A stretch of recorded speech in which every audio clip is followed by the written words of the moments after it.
Could you explain the criteria you look at when selecting your stocks?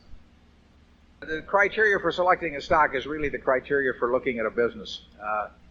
We are looking for a business we can understand. That means they sell a product that we think we understand, and we understand the nature of their competition, what could go wrong with it over time. And then when we find that business, we try to figure out whether the economics of it, means the earning power over the next 5 or 10 or 15 years, is likely to be good and getting better or poor and getting worse. But we try to evaluate that future stream.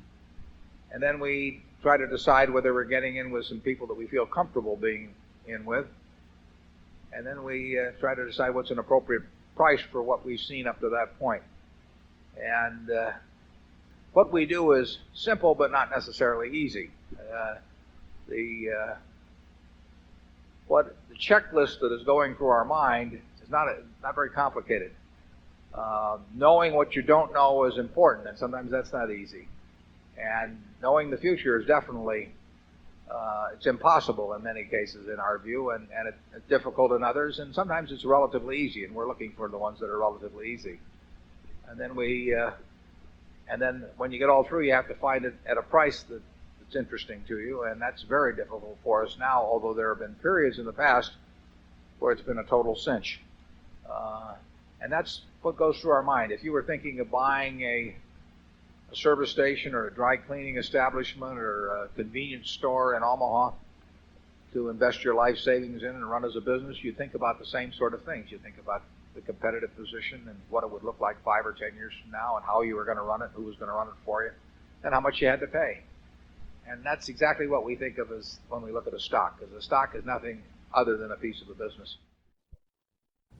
We have to deal in things that we're capable of understanding. And then once we're over that filter, we have to have a business with some intrinsic characteristics that give it a durable competitive advantage. And then, of course, we would vastly prefer a management in place with a lot of integrity and talent.